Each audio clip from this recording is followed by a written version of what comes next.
ओम नमः शिवाय। राधे राधे। आइए सुनते हैं बुध प्रदोष व्रत कथा, पूजन विधि एवं महत्व। यह व्रत हिंदू तिथि के अनुसार 13वें दिन यानी त्रयोदशी को होता है। त्रयोदशी अथवा प्रदोष व्रत हर महीने में 2 बार आता है, एक शुक्ल पक्ष और दूसरा कृष्ण पक्ष। इस व्रत में भगवान महादेव की पूजा की जाती है। यह प्रदोष व्रत करने से मनुष्य के सभी पाप धुल जाते हैं और उन्हें शिवधाम की प्राप्ति होती है। आइए सुनते हैं बुध प्रदोष व्रत का महत्व। त्रयोदशी अर्थात प्रदोष का व्रत करने वाला मनुष्य सदा सुखी रहता है। उसके संपूर्ण पापों का नाश इस व्रत से हो जाता है। इस व्रत के करने से सुहागन नारियों का सुहाग सदा अटल रहता है। बंदी कारागार से छूट जाता है।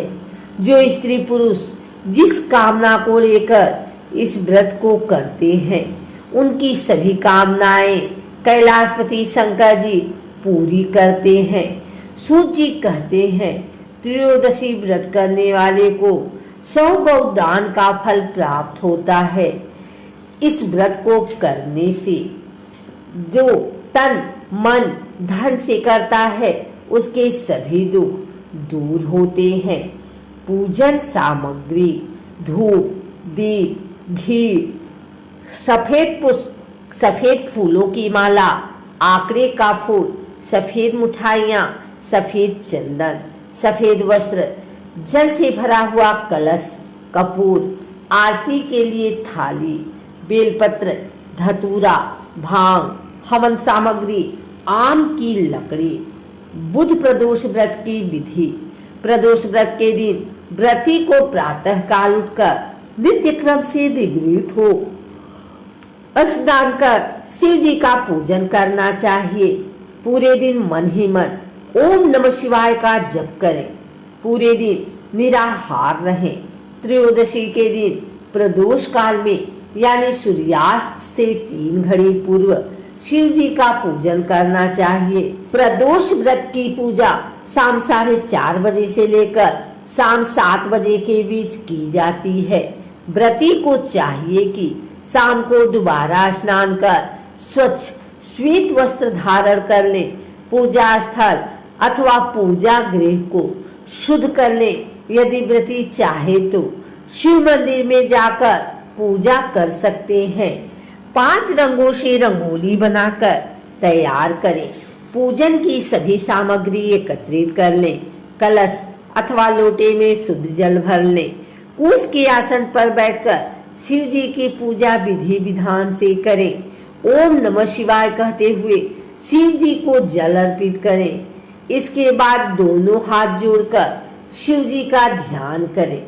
ध्यान का स्वरूप करोड़ों चंद्रमा के समान कांतिवान त्रिनेत्रधारी, मस्तक पर चंद्रमा का आभूषण धारण करने वाले, पिंगल वर्ण के जटाजूटधारी, नीले कंठ तथा अनेक रुद्राक्ष मालाओं से सुशोभित, बरधस त्रिशूलधारी नागों के कुंडल पहने, व्याघ्र चर्म धारण किए, रत्न जड़ित सिंहासन पर विराजमान शिव जी हमारे सारे कष्टों को दूर कर सुख समृद्धि प्रदान करें। ध्यान के बाद बुध प्रदोष की कथा सुने अथवा सुनाएं। कथा समाप्ति के बाद हवन सामग्री मिलाकर 11 या 21 या 108 बार ओम ह्रीम क्लीम नमः शिवाय मंत्र से आहुति दें। उसके बाद शिव जी की आरती करें। उपस्थित जनों को आरती दें। सभी को प्रसाद वितरित करें। उसके बाद भोजन करें। भोजन में केवल मीठी सामग्रियों का उपयोग करें। आइए सुनते हैं बुध प्रदोष व्रत कथा। इस व्रत के करने से सुहागन नारियों का सुहाग सदा अटल रहता है। बंदी कारागार से छूट जाता है। जो स्त्री पुरुष जिस कामना को लेकर इस व्रत को करती हैं, उनकी सभी कामनाएं कैलाशपति शंकर जी पूरी करते हैं। सूची कहते हैं, त्रयोदशी व्रत करने वाले को शव गौ दान का फल प्राप्त होता है।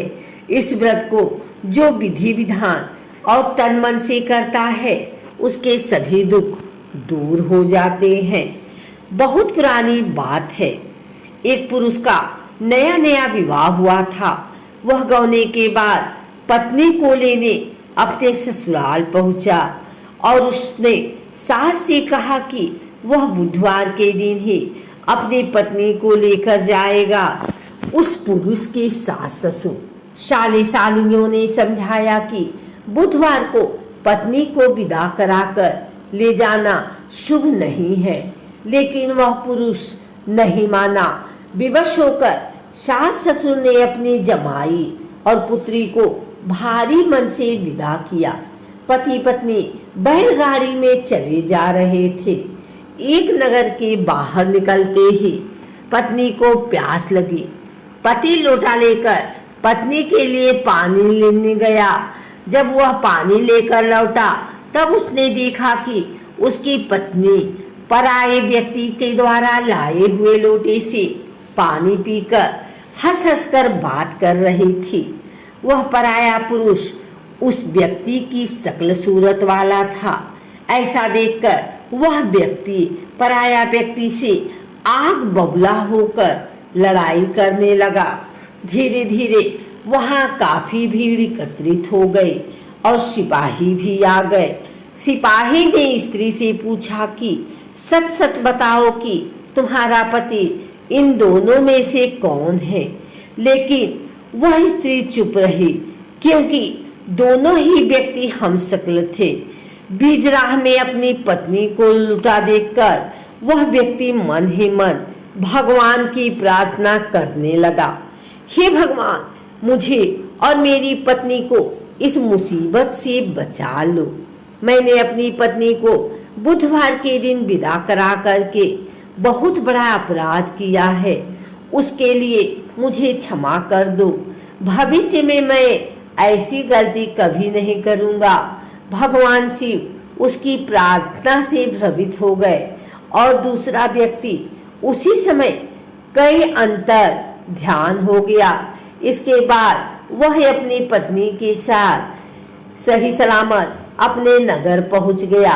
इसके बाद से दोनों पति पत्नी नियम पूर्व बुधवार के दिन प्रदोष व्रत को करने लगे। इस दिन सुबह स्नान आदि कर निवृत्त हो जाएं। स्नान के बाद स्वच्छ वस्त्र धारण करें। मंदिर में भगवान शिव के सामने दीप प्रज्वलित करें तथा भोलेनाथ के मंत्रों का जाप करें और साथ ही माता पार्वती और विघ्नहर्ता भगवान गणेश की भी पूजा करें। फिर प्रदोष काल से पहले स्नान कर श्वेत वस्त्र धारण करें। ये वस्त्र आपके कदम व स्वच्छ होने चाहिए। इस समय आप मंदिर या घर कहीं जाकर पूजा कर सकते हैं। यदि आप घर में भगवान शिव की पूजा कर रहे हैं तो एक चौकी पर स्वच्छ वस्त्र बिछाएं और उसके ऊपर भगवान शिव पार्वती की प्रतिमा स्थापित करें। विघ्नहर्ता भगवान गणेश की मूर्ति स्थापित करें। ध्यान रहे कि पूजा के समय चौकी पर शिवलिंग जरूर स्थापित करें। अगर आपको हमारी वीडियो अच्छी लगी हो तो इसे लाइक करें, कमेंट करें, शेयर करें। हमारे चैनल को सब्सक्राइब करके बेल नोटिफिकेशन ऑल पर सेट कर लें ताकि आगे आने वाली वीडियो सबसे पहले आप तक पहुंच सके। धन्यवाद।